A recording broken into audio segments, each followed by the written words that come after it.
The day Serena Hayes learned she was just the villainess in a novel was the day she died in the biting cold of winter.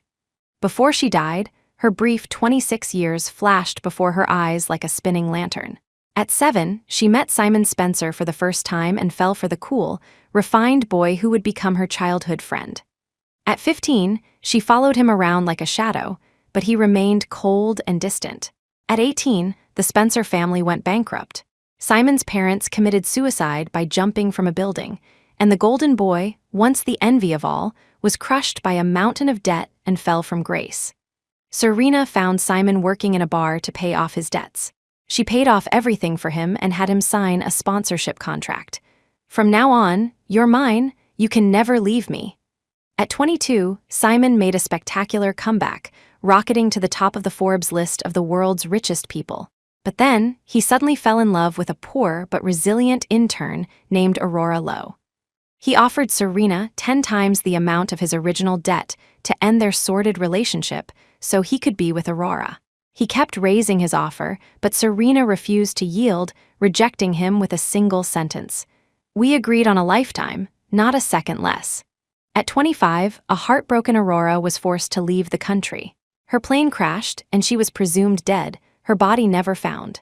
To avenge the love he had lost forever, Simon destroyed all of the Hayes family's subsidiary companies, driving Serena's parents to suicide. At 26, after a full year of his relentless torment, Serena Hayes's life came to an end. As the snow buried her body and she drifted into unconsciousness, she saw a very much alive Aurora Lowe run crying into Simon Spencer's arms. "Simon, I'm not dead, someone rescued me after the plane crashed into the sea. I finally found you." At the same time, a cold, mechanical voice echoed in her mind. "Serena Hayes, Simon Spencer, and Aurora Lowe are the destined male and female leads of this world. You are merely a villainous supporting character, here to serve the plot. You cannot and do not deserve to demand what isn't yours. Your storyline is now entering the settlement phase." Countdown, 10, 9. It felt like 10 seconds, yet it also felt like a lifetime. When she opened her eyes again, Serena discovered she hadn't died in the story. Instead, she had been reborn. Simon Spencer's special assistant stood before her, impassively pushing a bank card across the table. "Miss Hayes, this is the 3rd time I've come on behalf of Mr. Spencer to discuss terminating the sponsorship contract. The price Mr. Spencer is offering this time is extremely generous. If you let him go, you will receive $5 billion. As his monotonous voice droned on, Serena's muddled mind slowly began to clear. Remembering the mechanical voice from before her death, she trembled. Had she gone back 3 years? After reciting his lines, the assistant saw the fixed look in her eyes and prepared himself for another rejection. He leaned down to gather his things from the table, but Serena's hand stopped him. "I agree." Hearing this, the assistant's eyes widened in disbelief, his voice filled with shock. "You've really thought it through? You agree to end the contract and give Mr. Spencer his freedom?" Serena decisively signed her name on the agreement. Then, she slipped the bank card into her pocket. After seeing the assistant out, her hands trembled and her eyes reddened. She quickly called her parents, Robert and Helen Hayes. "Dad, Mom, I need you to go and apply for permanent residency abroad right now. Transfer all your assets out of the country. I want to leave this place with you and never come back." Her parents were stunned by her request. "What is it? Serena, did something happen?" Serena didn't know how to explain being reborn, but she was frantic. She hastily came up with an excuse. "I had a nightmare last night. I dreamed that if we stay in the States, our family will be destroyed, left with nothing." Her parents couldn't understand and tried to talk her down, but she insisted on emigrating, even breaking into sobs. They had always doted on her, so in the end, they agreed. After hanging up, Serena finally wiped her tears, a great weight lifting from her chest. But just a moment later, Simon Spencer, who had been absent for so long, pushed open the door. Seeing her tear-streaked face, his own expression turned cold. "You still didn't sign? I was wrong to break the contract, but $5 billion is more than enough compensation. What more could you possibly want?" Hearing his confident tone, Serena froze for a second. She realized the assistant hadn't yet told him that she'd agreed to terminate the contract. That's why he assumed she hadn't signed. She wanted to explain, but Simon didn't give her the chance. He frowned, pulling her straight out the door. "You're coming with me?" After a frantic drive, the car screeched to a halt outside a hospital. Serena was dragged to the emergency room, where she heard a doctor's serious voice. "Mr. Spencer, miss. Lowe's kidney transplant surgery can begin immediately." Serena then remembered that in her past life, she had indeed been in a car accident around this time, suffering a ruptured kidney that required surgery. Simon hadn't visited her once during that period, so the memory was still fresh. But what did this have to do with her? Why had he brought her here? A sudden, chilling thought struck Serena. "You brought me here. You want me to donate a kidney to her." Simon glanced at her, his voice cold. "Not you, me. You." Serena was even more shocked. Simon looked up at the frail figure inside the operating room. "Aurora's kidney was ruptured in a car accident. My blood type is a match." Although she had already resolved to leave him, hearing that he would go to such lengths for Aurora Lowe still sent a pang of pain through Serena's heart. You love her that much?" "I do. That's why I brought you here. You'll stay right where I can see you. Don't you dare try to harm Aurora at a critical time like this." With that, he had his bodyguards hold Serena back while he changed into scrubs and entered the operating room alone. The red light above the door lit up. The surgery had begun. Serena sat numbly on the chair, her heart throbbing with a dull ache. A few nurses walked by, arm in arm, chatting about a popular new TV show. "That second female lead is so hateful. She deserved to go bankrupt and lose her mind in the end. Doesn't she know the male and female leads are destined to be together?" Serena listened quietly, a bitter, lonely smile touching her lips. Yes, the male and female leads were destined to be together. So, in this second life, she, the villainess, would go live a life of her own. This was a role she wouldn't play anymore. This story, she was done playing their game. The surgery was a success. When the light over the operating room went out, Serena stood up to leave, but the bodyguard stopped her. "Mr. Spencer said you're not to leave until he wakes up." Serena had no choice but to sit back down and wait. As time ticked by, a sharp, twisting pain flared in her abdomen. Serena's face contorted, and beads of sweat dripped from her forehead. She knew her chronic gastritis was acting up. With dry, pale lips, she pleaded weakly with the bodyguards.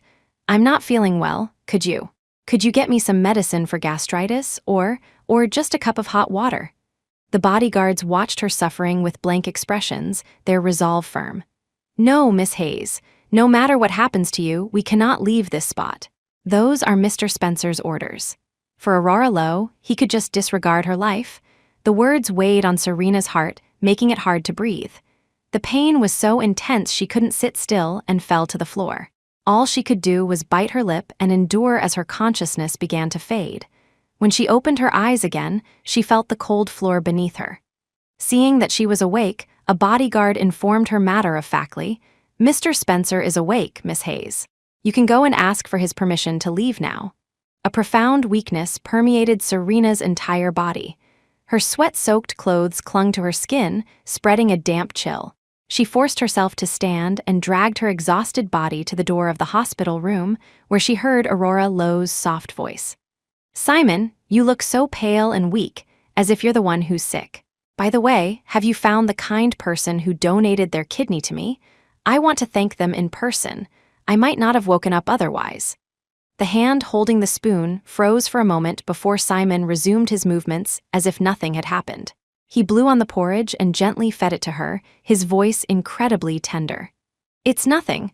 I was just so on edge while you were in surgery, hovering between life and death. That's why I look so terrible. The person who donated the kidney has passed away. I'll express our gratitude to their family on your behalf. Don't worry, I've taken care of everything." Deeply moved, Aurora threw her arms around Simon's neck.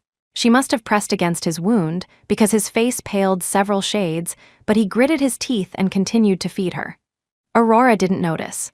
Nestled in his arms, her eyes misty, she said, "Oh, right. Didn't the bodyguard say Serena's gastritis flared up and she fainted from the pain? Aren't you going to check on her?" At the mention of her name, his expression instantly darkened. "It's probably just another pity play to get attention. Don't worry about her." Through the window, Serena listened quietly, a sour, heavy feeling filling her chest. In the journey between her and Simon, she had taken 100 steps toward him, yet he would rather take 100 steps back than be with her. But between him and Aurora, Aurora didn't have to take a single step. He would cross any distance to be by her side, giving her his all. He loved her enough to give her a kidney but would never let her know, fearing she would feel guilty and heartbroken. Serena finally understood the vast difference between being loved and not being loved. The people in the room were unaware of her presence outside. After a few bites, Aurora didn't want any more porridge.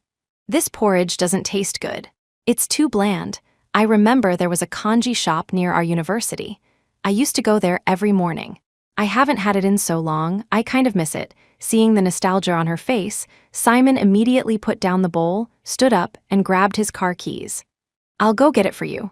"You don't have to, you can just send someone else for something like this." Simon shook his head. He helped her lie down and tucked her in. "Anything that has to do with you, the places you've been, the food you've eaten, the sights you've seen, I want to experience it all for myself. Wait for me. I'll be right back." As he spoke, he pushed open the door and came face to face with Serena. The smile on his face froze instantly, replaced by that familiar, unapproachable coldness. "What are you doing here? Are you trying to give Aurora a hard time again?" Seeing his rapid change in expression, Serena's fingertips trembled. She took a shallow breath and explained softly, "I came to tell you that I won't bother Aurora Lowe anymore. You can rest assured." Simon had always been skeptical of her words, and this time was no different. "If you want me to rest assured, then end our contract for good and set me free." With that, he turned and walked away, not hearing the words she murmured after him. "Simon Spencer, I've already set you completely free." Back home, Serena had a simple meal and began to pack. Most of the things in the house belonged to her, very few were Simon's, and even some of those had been bought by her. Suits and ties, razors and cologne, mugs and toothbrushes. She left nothing behind, throwing them all out along with the candid photos she'd secretly taken of him, the love letters she'd written in her youth, and other miscellaneous items. The day she finished clearing out the villa she had once considered home, Simon returned. He noticed something was off the moment he walked in. After a quick scan of the room, he asked, "Where are my things?" "I threw them out," Serena told him honestly. Simon gave her a cool glance, his eyes narrowing slightly. "I've only been gone a few days, and you're already throwing this kind of tantrum?" "I only threw out what I bought. I didn't touch anything of yours. Besides, you rarely use them, so I got rid of them." Hearing her explanation, Simon assumed she was complaining about him being away, violating their contract. He frowned slightly, a hint of coldness in his voice. "I told you, I don't want to honor that contract anymore. I don't want to spend my life with you. Think it over and sign the papers." "Hasn't your assistant told you?" "The last time I already..." Serena was mid-sentence when Aurora walked in with small, delicate steps, speaking softly. "Miss Hayes, Simon has been at the hospital taking care of me. That's why he couldn't come back. If you're angry, please blame me." Seeing her bow apologetically, Simon frowned and quickly helped her up. "Aurora, this was just a business transaction between us. There were no real feelings involved. You don't need to apologize." Hearing this, Serena's heart clenched and a shiver ran through her. Yes, in his eyes, their relationship had always been about money and benefits. That's why he kept raising the price to leave. The only one who had ever invested real feelings was her. She watched the deep, tender affection in Simon's eyes as he looked at Aurora, then silently turned and went back to her room. A little while later, there was a knock on the door. Aurora walked in with a cup of coffee, looking at her timidly. "Miss Hayes, Simon is in a meeting. I made some coffee and brought a cup for you. I was hoping we could talk." In her past life, Serena had refused outright and thrown her out. But now that she had decided to leave, her attitude toward Aurora was no longer as confrontational. She was much calmer. "What do you want to talk about?" Aurora nervously clenched her hands, her eyes filled with worry. "I know you and Simon were childhood sweethearts, but you can't force feelings.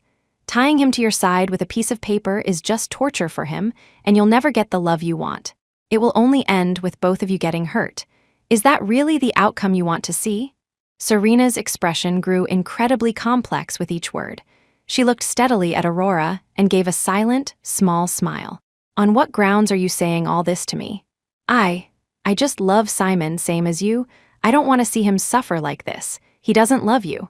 Your presence just constantly reminds him of the most desperate and painful time of his life. He's not just trying to escape the cage you've built with your love, but also that dark past. He's such a proud man, he would never show his wounds to anyone. But he can't escape those shadows, which is why he's so gloomy and depressed whenever he's with you." Serena was stunned. For the first time, she understood why Simon was so desperate to get away from her. It was true. She had been with him through his 4 darkest years, witnessing his most humiliating moments. She thought sharing that hardship was fertile ground for love. But for him, wanting to start a new life, it was all just a persistent nightmare. And the fact that he had shown his softest, most vulnerable side to Aurora, didn't that mean she had never truly entered his world? In an instant, an endless wave of sorrow washed over her. And with that, the last lingering embers of obsession in her heart turned to cold, dead ash. She didn't want to show weakness in front of Aurora, but she couldn't control the overwhelming grief. She forced herself to stand, wanting to leave. Mistaking her movement for a refusal to communicate, Aurora was desperate not to lose this chance. She hurried after her, trying to grab her arm. "Miss Hayes, I just want to tell you," before she could finish, in her haste, she knocked over a shelving unit by the wall. Several vases instantly toppled, crashing down onto Serena. She let out a muffled grunt and fell to the floor, her body cut and bleeding from the broken porcelain. The color drained from her face as intense pain shot through her nerves, making it hard to breathe. Aurora was terrified. Before she could react, she was petrified by the sight of a dog charging at her, fiercely protective of its owner. She had been bitten by a dog as a child, so the sight of the large golden retriever sent her spinning around in a panic, trying to run. The dog chased relentlessly after her. In her terror, she twisted her ankle and tumbled straight down the stairs. A woman's scream echoed through the entire villa. Drawn by the sound, Simon Spencer rushed out to see the scene, his pupils constricting in horror. He flew down the stairs and scooped her into his arms. Seeing the terrifying, bloody gash on her forehead, his heart twisted in agony. He lifted his bloodshot eyes to the dog on the landing, a raging fire igniting in his chest. Serena had also heard the scream. She fought through the pain and scrambled up, trying to see what had happened. But as soon as she was out the door, she heard Simon's furious, out-of-control roar. "Aurora just had surgery, her body is weak, and you know she's terrified of dogs. Why would you let your dog out to hurt her?" Serena never imagined things would escalate like this. She was in too much pain to breathe properly, managing only to squeeze out a weak, raspy explanation. It was her who knocked over the vases first. Fluffy saw I was hurt and went after her. You know, Fluffy is usually so well-behaved, and he's so scared of strangers. He was just worried about me. Enough, I don't want to hear any more of these pathetic excuses since you can't control your dog and it caused Aurora such a severe injury.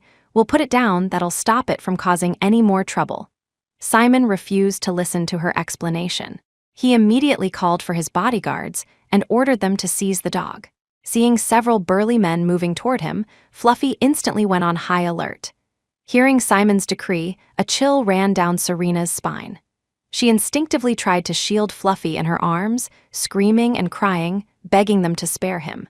But the bodyguards showed no mercy. They forcefully pinned her against the wall and went for the dog. Seeing this, Fluffy became frantic and lunged forward. A bodyguard struck him with a stun baton. He was beaten until he was covered in blood, but he kept barking ferociously, trying to save Serena. The bodyguards grabbed him by the leg and lifted him up.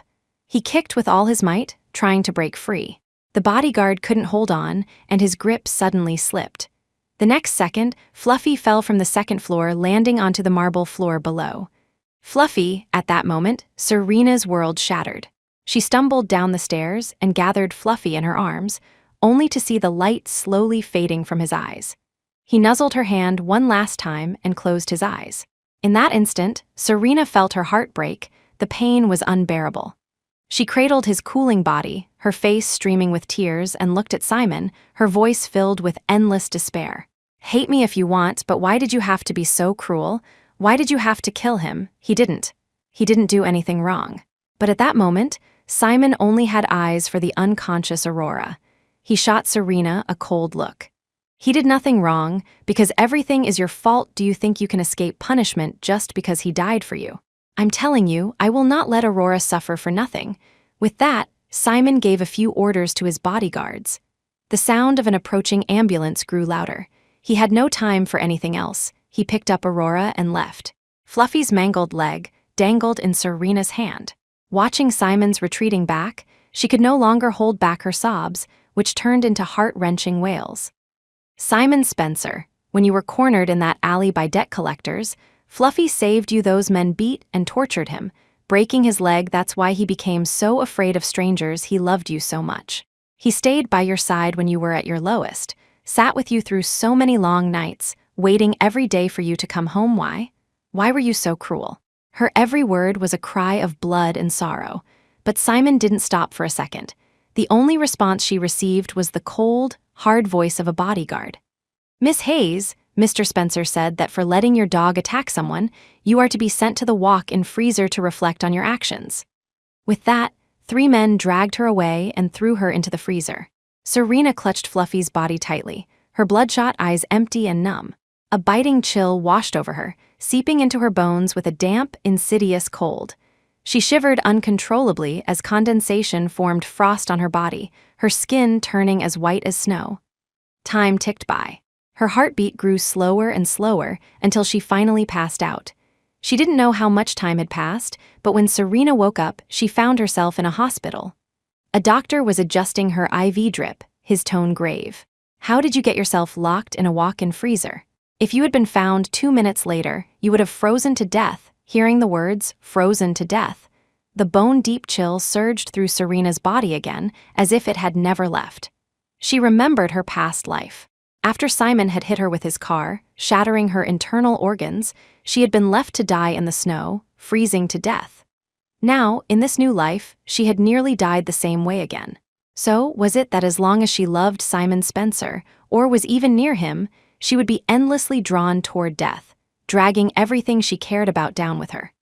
The memory of her parents, who had been forced to jump off a cliff to save her in her past life, and of Fluffy, thrown to his death before her eyes. Her heart seized with unbearable pain. Her fingers dug deep into her palms, drawing blood. In the midst of her grief, her parents called. Serena, your father and I have transferred all our assets out of the country, and the immigration papers have been submitted. They should be approved next week. Are you absolutely sure you want to emigrate? What about Simon Spencer? Don't you love him? Serena stared blankly at the white ceiling above, her voice as still and lifeless as a stagnant pool of water. In this lifetime, I will never, ever love Simon Spencer again. The words had barely left her lips when Simon pushed open the door, his expression complicated as he looked at her. The moment their eyes met, Serena flinched away as if she'd received an electric shock. In all the years he had known her, she had been like a tireless spinning top, her world revolving around him 24/7. She had shamelessly declared her love for him over and over, her gaze always following him, filled with fervent adoration. He had been endlessly annoyed by it, desperately trying to push her away, even hoping her obsessive love would transfer to someone else. But now that she had actually said she didn't love him, now that she was genuinely avoiding him, he didn't feel as happy as he had imagined. Instead, he felt a strange sense of unease. He didn't know where this emotion came from, and he certainly didn't want to show it in front of Serena. So, he maintained his usual cold, unapproachable demeanor. Don't love me anymore? Then, why did you hurt Aurora? Why do you keep faking illnesses to get my attention? Why won't you sign the contract? The doctor said you were seriously injured, but you look perfectly fine to me. You still have the energy to put on this act. Faced with his sarcastic questioning, Serena lowered her eyes, her hoarse voice filled with an indescribable exhaustion. Every word I've said is the truth. It's true I don't love you anymore. It's true I was sick. And that contract you're so desperate for, I've already signed it. Just as she finished speaking, the Hayes family's butler walked in. Young miss, the designs for the suits you commissioned for Mr. Spencer last month are ready. Would you like to review them for any changes? Simon let out a humorless laugh. He took the thick stack of design sketches from the butler and tore them to shreds right in front of her. Then, under the butler's astonished gaze, he turned to leave, tossing one last sentence over his shoulder. Since you don't understand what the truth is, let me teach you. I don't like a single one of these suits." The door slammed shut with a deafening bang. The butler looked at Serena helplessly. "Young miss, I'll have the designer send over a new set of drawings right away." Serena shook her head gently and stopped him. "There's no need. Please destroy all the surprises and gifts I had prepared for Simon Spencer. They're not needed anymore." After all, she was about to disappear from his world for good. She just had to endure for one more week. That afternoon, Serena was discharged from the hospital. She took Fluffy to the pet crematorium. The big, adoring dog that had always stuck by her side, listening to her every word, was now just a box of ashes. She carried the box home and stared at the toy he had left on the sofa, lost in thought as countless memories flooded her mind. One moment, it was Fluffy bouncing happily as he retrieved a gift Simon had thrown away. The next, it was Fluffy staying up all night to guard her as she cried over Aurora. Then, it was the memory of his peaceful gaze in her past life, when he had lived to be 15 before passing away peacefully of old age. She closed her eyes, but tears broke free, silently tracing paths down her cheeks and dripping onto the floor. But this time, Fluffy would never again curl up in her lap, nuzzling her hand to comfort her. A few days later, 2 friends from their social circle were getting married. Serena received an invitation and forced herself to get ready and attend the banquet. Her friends, noticing she didn't look well, gathered around to comfort her. "Serena, Simon's been off with Aurora Lowe visiting his parents' graves and meeting her broke parents in their hometown, but he's obviously just been bewitched by that vixen. Don't worry and don't be sad. You have the contract on your side. He'll never marry her. Exactly a dirt-poor Cinderella trying to climb the social ladder and become a princess? What part of her could possibly compare to you? Simon's just looking for a little novelty. Once he's tired of her, he'll come back to you. After all, you were the key to his comeback."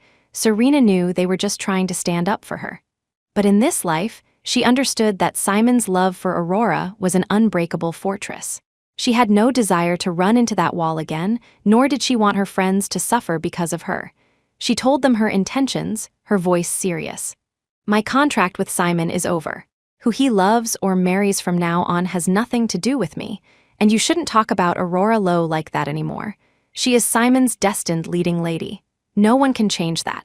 Her friends stared at her, their eyes wide with disbelief. "You've been in love with him for almost 20 years. Are you really just giving up? Are you really okay with losing to a woman like that? Aurora is wonderful. She's 1,000 times better than any of you. She's sincere, kind, smart, brave, and resilient. She is the only girl I have ever loved, and the one I will love for the rest of my life. On the other hand, people like you, who whisper about her behind her back, are as disgusting as rats in the gutter." Simon's icy voice came from behind them. Serena turned to see him gently pulling a red-eyed Aurora into his arms before making a phone call. "Notify the project department immediately.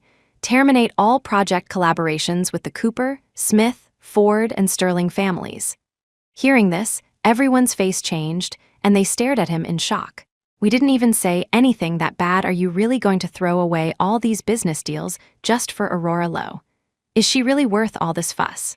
Simon lifted his eyes, filled with disgust, his tone utterly frigid. "She is. Aurora is my bottom line. Anyone who touches her will pay the price." His gaze swept across the room and finally landed on Serena, heavy with threat. Serena knew he was just making an example of them to warn her.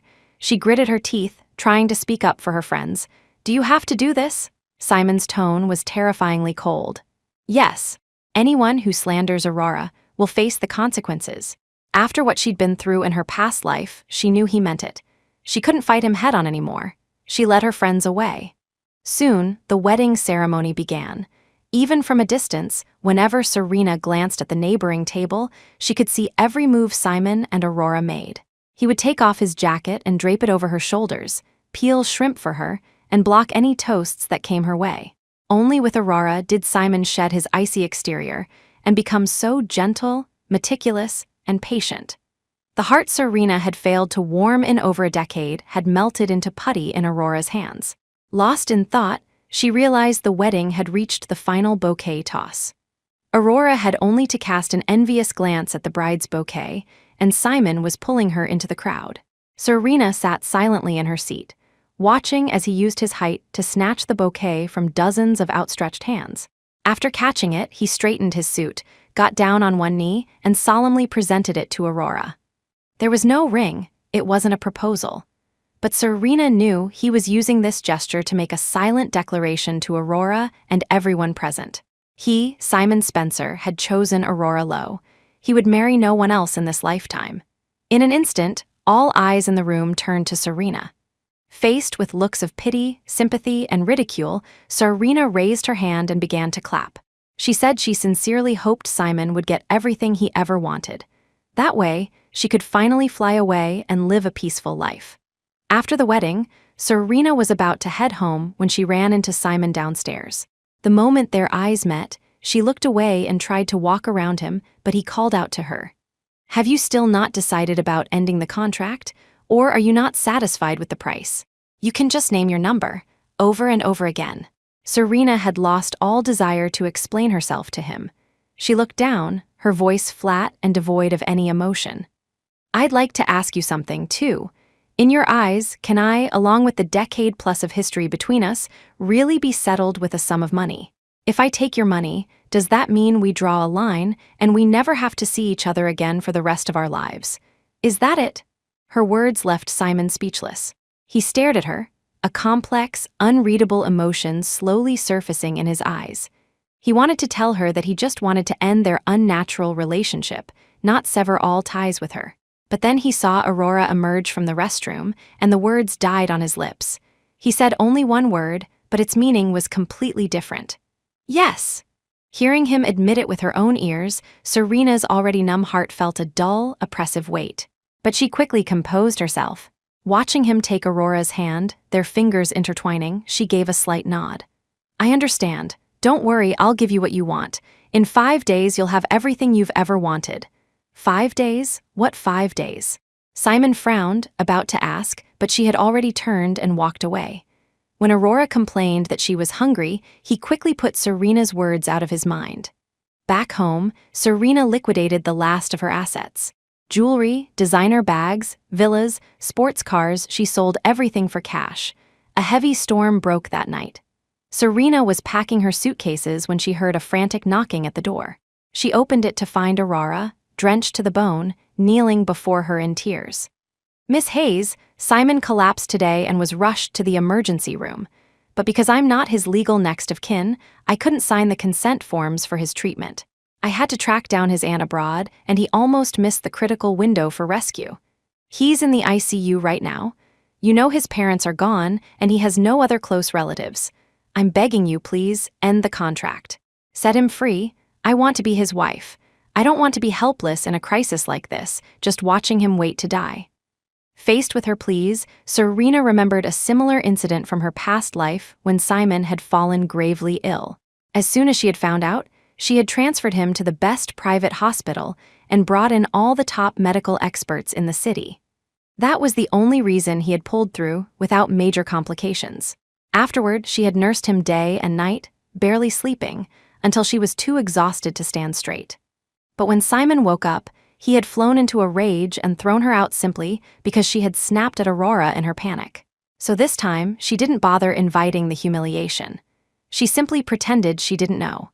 And Aurora, an ordinary person with no background, connections, or influence, would naturally be unable to think clearly and pull the right strings in a crisis. Simon would suffer a great deal, and that was to be expected. But he was the male lead of this world. His ending was guaranteed to be a happy one, so Serena wasn't worried at all. She simply told Aurora calmly, "Miss Lowe, do you like watching rom-coms? In those shows, after the rich, handsome male lead and the innocent, sweet female lead fall in love at first sight, they always have to overcome many trials to get their happy ending. You and Simon are the same. But no matter what obstacles you face, even with a supporting character like me getting in the way, nothing will stop you from finding your way to each other. So you don't need to worry about Simon's safety. You are his destined wife, and you will grow old with him. As for me, I won't create any more obstacles for you. I've already given Simon what you want. Please go back now." Frantic with worry, Aurora stared at her with vacant eyes, not understanding a word she was saying. Serena didn't explain further. She closed the door and went upstairs to rest. The rain fell all night. The next morning, she went downstairs to find that Aurora hadn't left. She had been kneeling in the courtyard all night. Her face was as white as paper, and she looked dazed and on the verge of collapse. The sight of her weakened state startled Serena, who moved to help her up. But just as she reached out, Simon, who had just arrived, pushed her away. He was still in his hospital gown, his face devoid of color, yet he held Aurora tightly. When his hand touched her feverish forehead, his gaze on Serena turned sharp and icy. "Serena Hayes, she has never done anything to you. You made her kneel in the pouring rain all night. How can your heart be so cruel?" Faced with his furious accusation, Serena's hands clenched into fists, her voice filled with a deep sense of powerlessness. "It has nothing to do with me. I told her to go home last night. She's the one who knelt here for hours without a word. A lot of good. It has nothing to do with you. Does Aurora is unconscious now, so you can make up any excuse you want, and she can't refute a single word, but you know what you did, and so do I, so don't bother with these half-baked lies. You'd better pray nothing happens to Aurora, or I will make you pay." After his harsh reprimand, Simon rushed Aurora to the hospital. He also had his men forcibly take Serena along in the car. Throughout the ride, he kept his eyes fixed on the unconscious Aurora, the heartache practically overflowing, constantly urging the driver to go faster. The driver was sweating, his nerves stretched to the breaking point. As they rounded a corner, he floored the accelerator, failing to notice a sports car suddenly appearing from the side. The next second, the two cars collided head-on. Serena, sitting in the passenger seat, took the brunt of the impact. Her head slammed into the car door, and she felt an excruciating pain, as if her organs were being rearranged. The agony was so intense she could barely breathe, her consciousness fading in and out amidst the pain and chaos. Her eyelids grew heavy, and a sea of red obscured her vision. Before she passed out, she saw Simon's back through the shattered car window as he carried a blood-soaked Aurora away. In a daze, she heard the wail of an ambulance and a medic's urgent voice.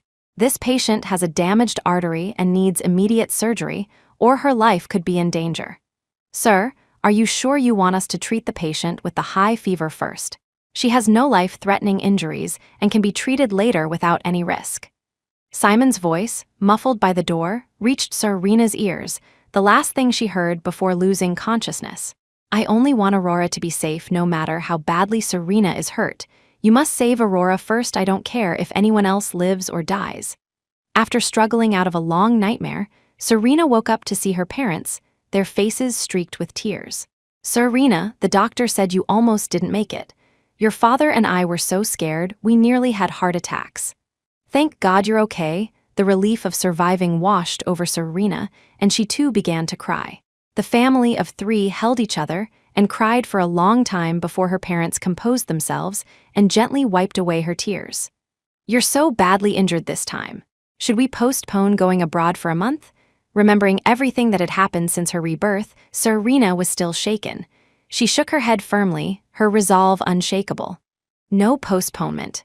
Dad, Mom, the medical care in Europe is excellent. I can recover there. We'll stick to the original plan and leave tomorrow afternoon." On their last day, Serena asked her parents to go back to the villa to retrieve her luggage and Fluffy's ashes. Two nurses came in to do their rounds, chattering about the latest hospital gossip. "Did you hear the CEO of the Spencer Corporation is in our hospital? He booked all the private rooms and brought in every professor-level specialist on staff, all to take care of his girlfriend who just has a little fever." That devoted.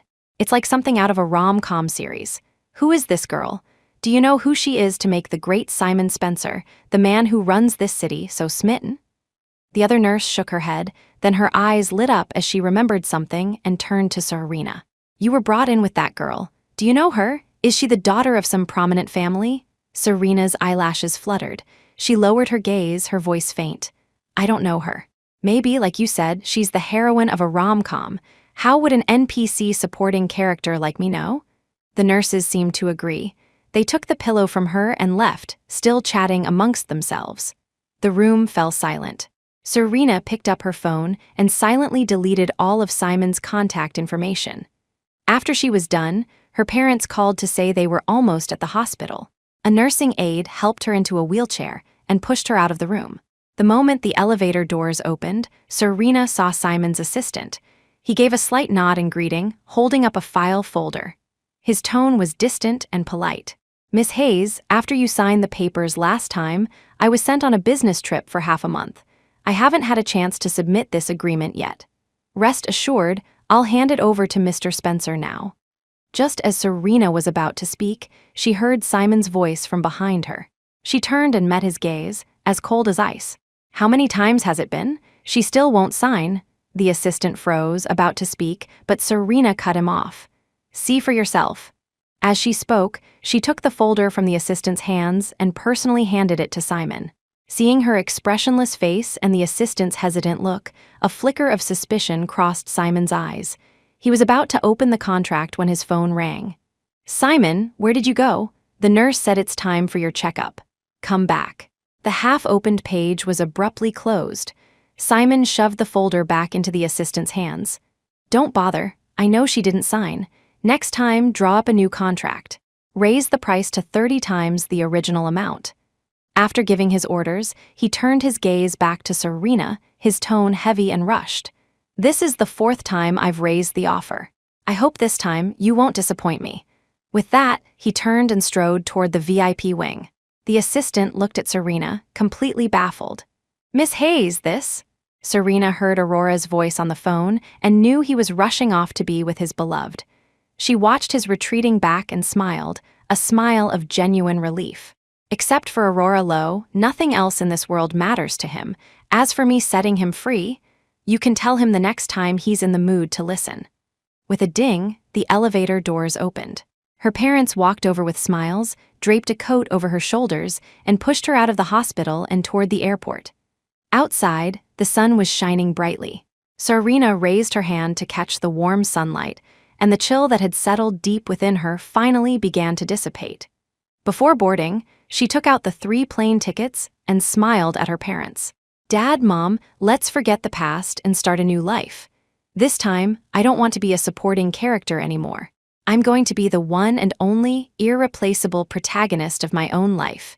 Meanwhile, in another part of the hospital, Simon was gently comforting a crying Aurora Lowe, wiping the tears from the corners of her eyes. "SHH, didn't the doctor say your test results will return to normal if you take care of yourself?" Aurora nodded and buried herself in Simon's embrace.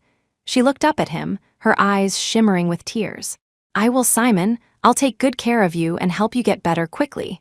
They held each other tightly, as if nothing in the world could ever tear them apart. A knock at the door interrupted their sweet moment. "Mr. Spencer, I haven't yet given you this contract." Simon's gaze shifted to his assistant standing at the door. He took the folder and flipped it open casually. "She hasn't signed it yet, right? Why are you giving it to me?" Simon flipped to the last page. Seeing the familiar handwriting at the bottom, he froze. "Simon, what's wrong?" Aurora leaned in, and she too saw Serena's signature. Simon stared at the date next to the signature, his knuckles turning white as he gripped the edge of the folder. "She signed it?" Simon's hand trembled slightly. He looked at his assistant, a hint of confusion in his eyes. "Mr. Spencer, Miss Hayes signed it half a month ago and took the bank card." Hearing this, Aurora threw her arms around Simon in elation. "That's wonderful, Simon, we can finally be together," but Simon wasn't as happy as she expected. He trembled, and the folder in his hand fell to the hospital floor with a thud. "You're saying she really signed it?" The assistant, looking flustered, replied, "Yes, Mr. Spencer. Miss Hayes signed it in my presence half a month ago." Mr. Spencer?" The assistant added nervously, seeing Simon's stunned expression. "Please rest assured, the signature has been notarized by the legal department and is legally binding. If that's the case, then my debt to her is settled." Simon's voice was flat. He snatched the folder from the floor and thrust it back at his assistant. For some reason, an empty feeling hollowed out his chest. He turned and pulled Aurora into a tight embrace, lifting her onto the bed. "Simon?" Aurora's eyes were filled with tears, which clung to the corners of her smiling lips. Simon leaned down and pressed against her. "Aurora, we can finally be together." Their hot breaths mingled, warming their faces. Seeing this, the assistant quickly backed out of the room, gently closing the door to the VIP suite behind him. Simon leaned down and kissed away the tears from Aurora's eyes, placing a soft peck on her lashes. Aurora turned her head and met his lips, the warm tears evaporating in their shared breaths, turning to a faint mist between them. Simon's fingertips brushed against her soft waist, making her gasp. Inside the private room, the sounds of passionate, wet kisses echoed before finally fading into silence. Later, Simon led Aurora back to the villa. She looked worried. "Simon, will Miss Hayes be angry that you brought me back here?" Simon pulled her into his arms and placed a firm kiss on her lips. "She wouldn't dare. You're the one who will be with me for the rest of my life, the rightful Mrs. Spencer. What is Serena Hayes to me? Not kicking her out is already a kindness on my part, for old time's sake." Simon entered the security code and opened the villa door. He gently took Aurora's hand. "Aurora, you'll move into the master bedroom. I'll have Serena move her things into the guest room." He gave her hand a reassuring squeeze. Simon pushed the door open, but when he saw the state of the house, he froze in his tracks. "Simon, what's wrong?" Aurora asked, looking at the stunned man beside her. Simon recovered after a moment and smiled at her. "It's nothing. Come on in, Aurora." He took a few steps forward. There was no longer a fluffy sensation at his ankles. The golden retriever named Fluffy would never again run up to him, tail wagging, with that unique doggy smile. "Even?" Simon looked up toward the second floor. Usually, Serena would be standing by the railing, smiling down at him as he came through the door. Simon shook his head, trying to clear the images from his mind. "Aurora, from now on, this is your home." He led her up to the second floor, intending to push open the master bedroom door and tell Serena to move to the guest room immediately. But when he opened the door, he was utterly dumbfounded. The master bedroom, once filled with Serena's colorful stuffed animals and a photo of him she had secretly taken on the nightstand, was now barren. Even the vase of fresh flowers she always kept on her vanity was gone. Now, the bedroom before him was empty. Everything Serena had personally arranged was gone without a trace. Simon lunged forward and yanked open the empty vanity drawer. The space, once filled with her love letters, was bare. He pulled open the closet doors, only to find that all of Serena's dresses had vanished. Even the various suits she had designed for him were gone, leaving only a few of his own clothes behind. A look of displeasure crossed Simon's face. He called for the maid. "Where are Miss Hayes's things?" The maid looked surprised. "Mr. Spencer, Miss Hayes's parents came this morning to pick up her last belongings. They said the family was moving abroad." "You didn't know?" Simon's hands gripped the edge of the vanity for support. A faint smile touched his lips. "Good for her. At least she had the sense to move out on her own." Aurora came up and hugged him from behind, her voice filled with joy. "Simon, this is wonderful. There are no more obstacles between us." Simon snapped back to reality and turned to embrace her. "Aurora, we've finally made it to this day." He buried his face in her neck. "I'm so happy. Everything has gone so smoothly." "Aurora, as long as I have you by my side, I don't need anything else," Simon said softly, before naturally placing a kiss on her brow. Before stepping onto the boarding ramp, Serena took one last look back at the city. It held too many of her memories, too much of Simon Spencer. Without any lingering attachment, she turned and walked into the cabin. Let the past remain where it was. The plane to Europe slowly ascended into the clouds, leaving only a faint white trail that soon vanished from sight. Serena spent half a month recovering in a private hospital in France. Her body gradually healed. She turned to look at the vibrant foreign scenery outside her window, the bright sunlight, the lush green lawns, the couples picnicking together. In the distance, the Eiffel Tower stood silently against the azure sky, capturing her heart. Once all her medical tests came back normal, Serena was discharged. Basking in the sunlight, she felt a sense of both physical and mental release. So this was what it was like.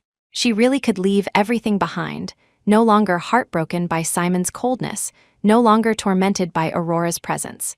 In this moment, Serena Hayes was a new person, the master of her own life. Returning to the Hayes family's villa on the banks of the Seine, she threw herself into planning a trip around Europe. A few days later, wearing a wide-brimmed straw hat and a white lace dress, Serena appeared on the streets of Rome. She stood before the ruins of the Roman Forum, looking up at the remains of the Temple of Venus and Roma, filled with a sense of wonder. Afterward, she made her way to the Trevi Fountain in the heart of the city. She sat on the edge of the wishing well, holding a coconut gelato she had bought from a street vendor.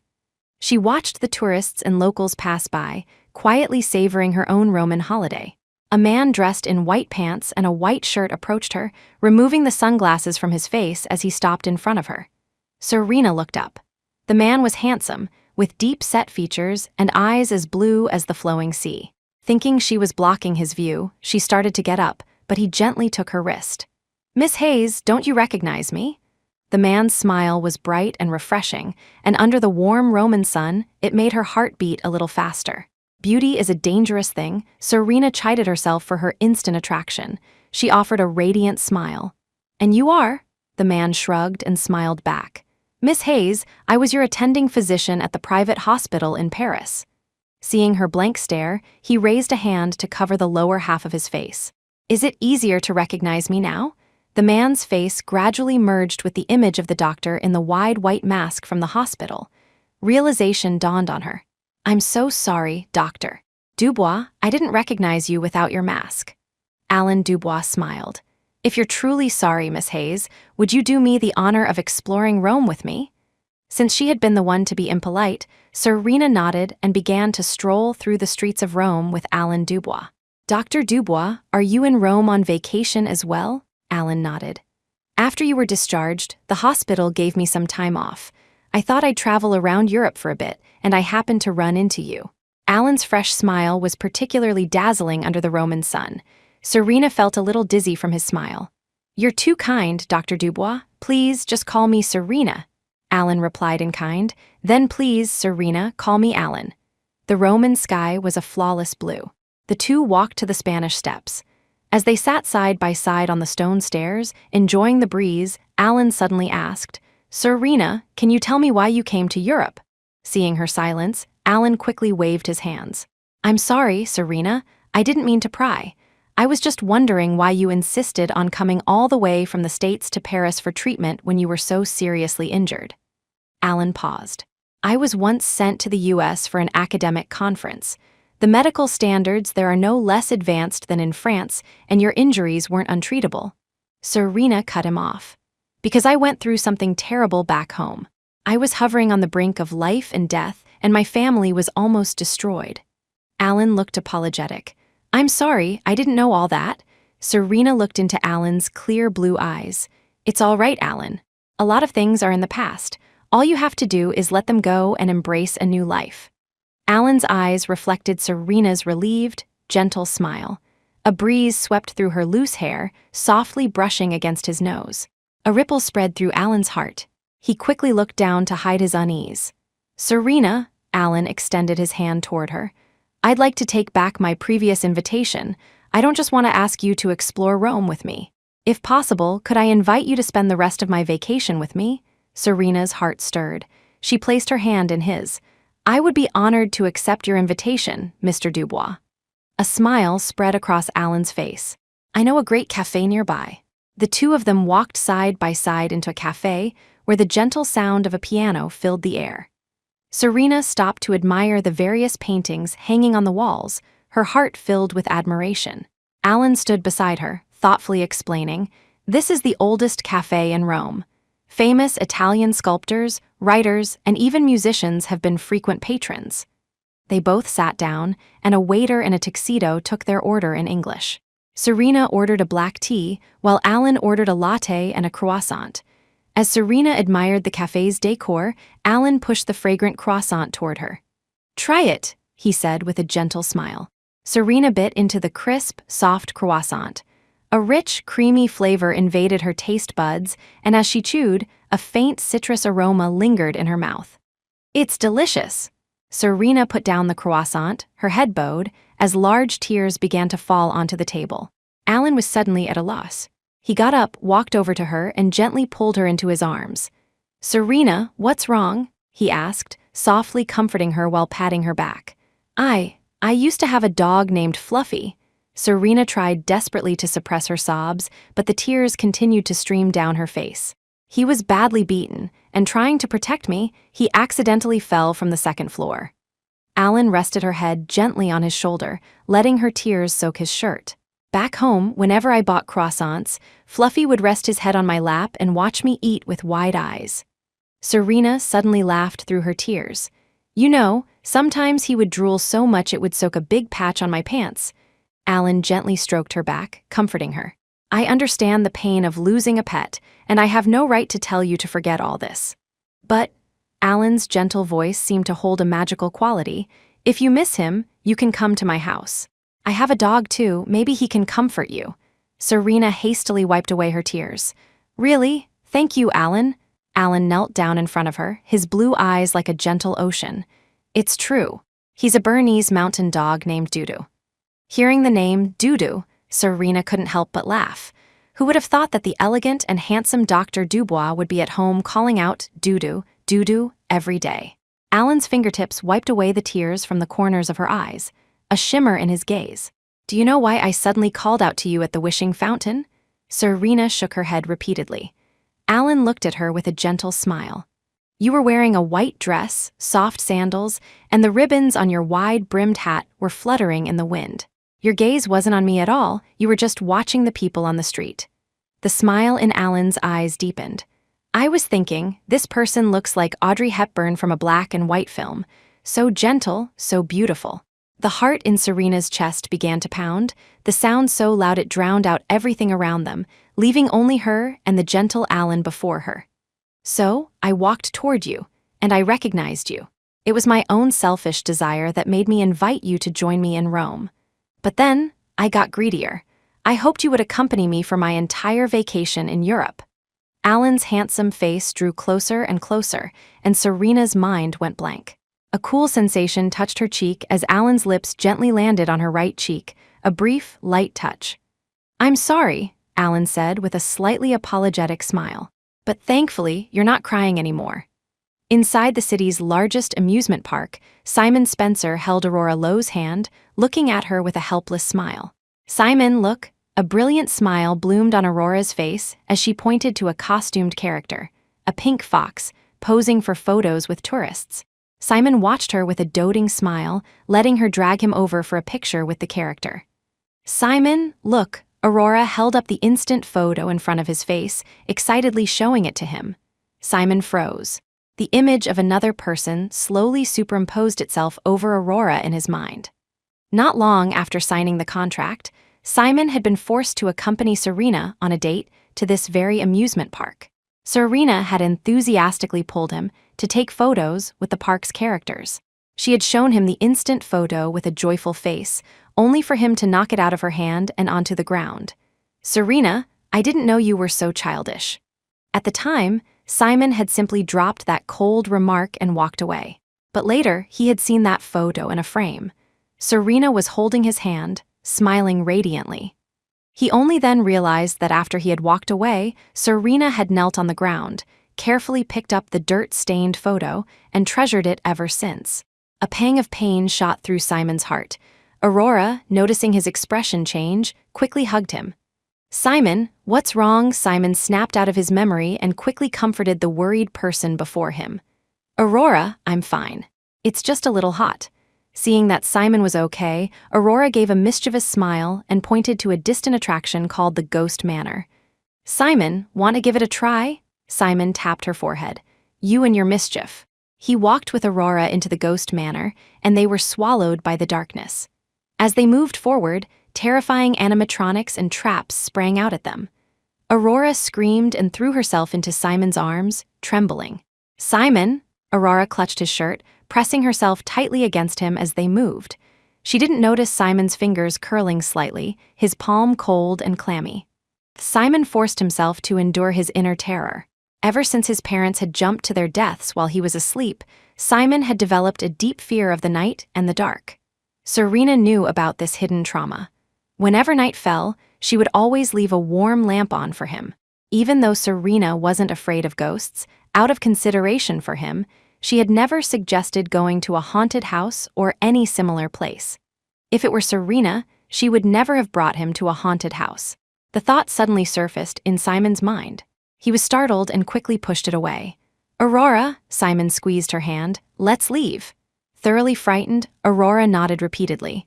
They waved at a camera, signaling the staff to let them out. "Simon, are you okay?" Standing in the sunlight, Aurora looked with concern at Simon's pale face. Simon shook his head, replying weakly, "Aurora, I'm fine. Don't worry about me." Aurora led Simon to a chair at an outdoor cafe to rest. "Simon, wait here for me." Aurora ran to a nearby ice cream truck.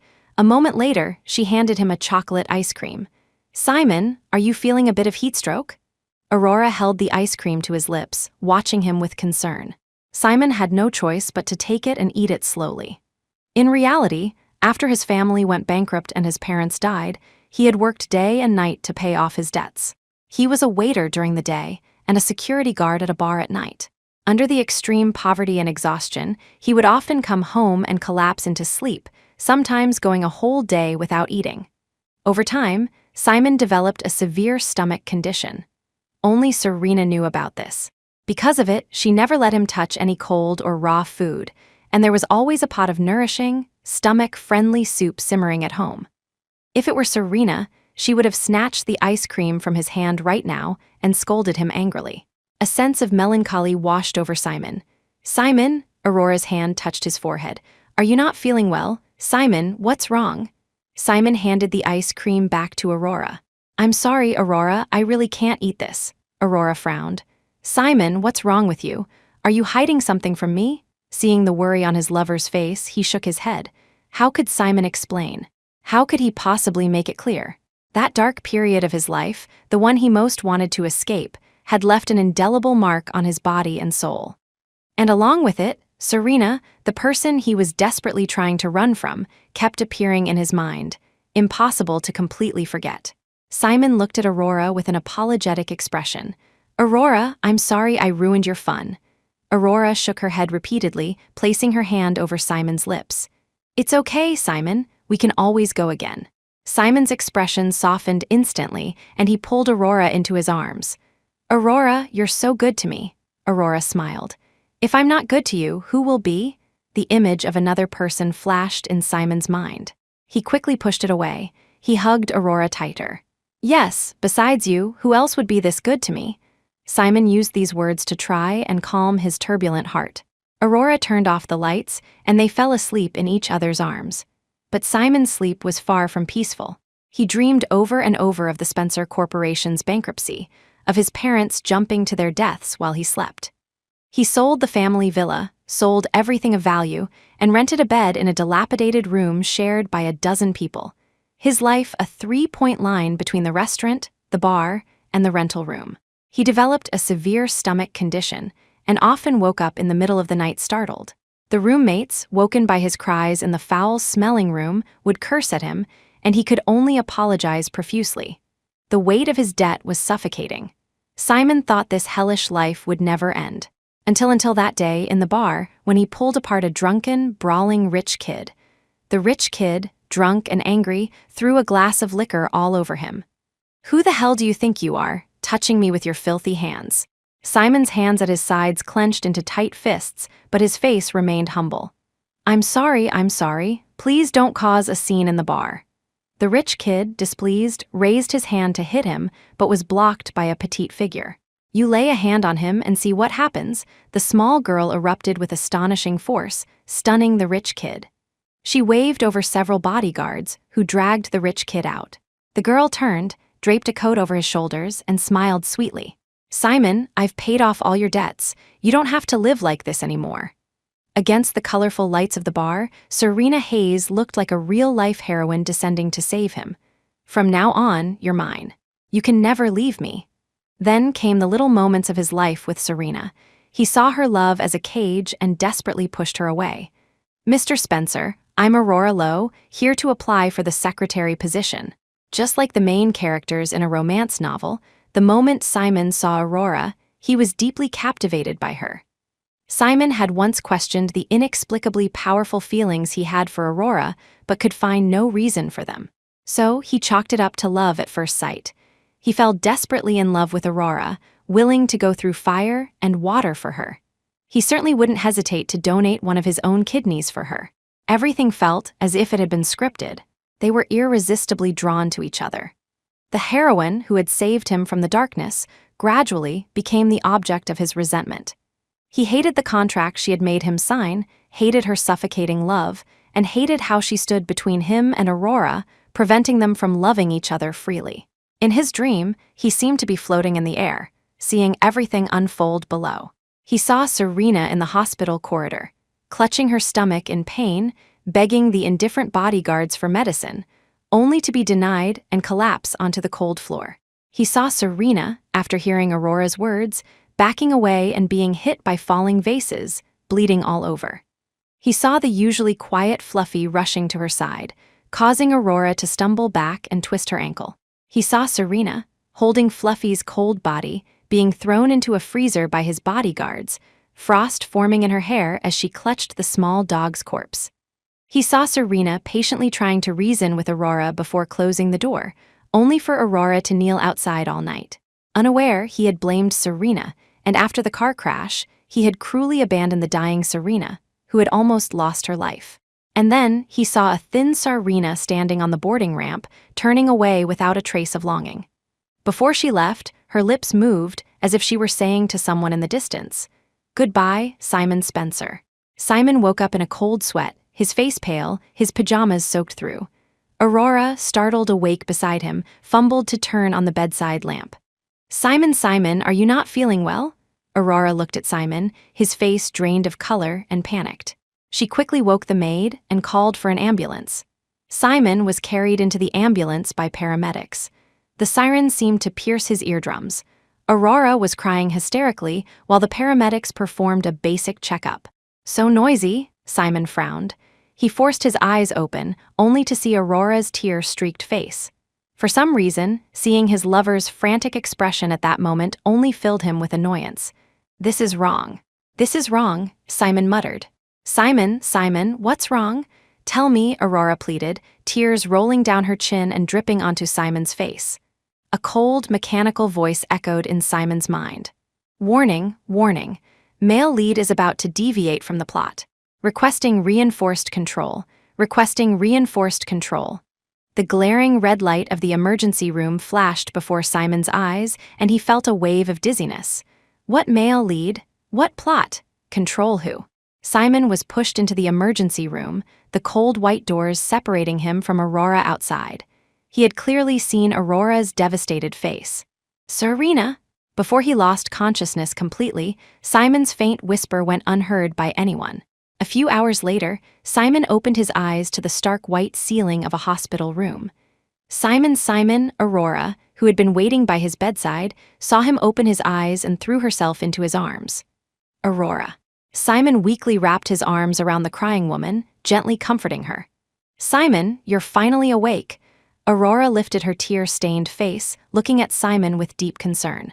"Don't cry, Aurora." Simon's cold fingertips wiped away her tears. For some reason, looking at Aurora, Simon felt an emptiness in his heart. He had forgotten someone important, but he couldn't remember who. A dull ache throbbed in his brow. At that moment, he just wanted to be alone. "Aurora, don't worry about me. Go home and get some rest." Aurora was visibly stunned for a moment. "Simon, you don't want me to stay with you?" But Simon was the one who was always so clingy, who always loved being by her side. "Aurora, I'm fine. I just need to rest here for a bit. You, on the other hand, stayed with me for so long last night. If you ruin your health for me, I'll be heartbroken." After much persuasion, Simon finally convinced Aurora to go home. Once her figure disappeared from the doorway, Simon threw himself back onto the soft mattress of the VIP room bed. He closed his eyes, trying hard to remember the important person he seemed to have forgotten. Gradually, he drifted off to sleep. "Simon, dear." A little girl with an oval face and a gap-toothed grin appeared before him, so familiar. Simon tried to grab the little girl's wrist, but his hand passed through empty air. "Simon," a beautiful young woman in a slip dress draped a coat over his shoulders. "I've paid off all your debts. You don't have to live like this anymore." Simon wanted to grab the young woman and ask her to explain, but she vanished into thin air. "Goodbye, Simon Spencer." The woman before him was gaunt, her long hair flying in the wind. Simon desperately tried to pull the woman into his arms, but she turned away without a shred of hesitation, and they passed each other by. Serena, Simon's eyes flew open, and he cried out her name. Crash, the bowl of crab congee in Aurora's hands smashed onto the floor, scattering shards and scalding porridge everywhere. Sir, Serena. Serena Hayes? Aurora stared at Simon in disbelief, taking a few steps back. Aurora, be careful, ignoring the broken pieces and hot congee on the floor. Aurora covered her face and ran out of the room.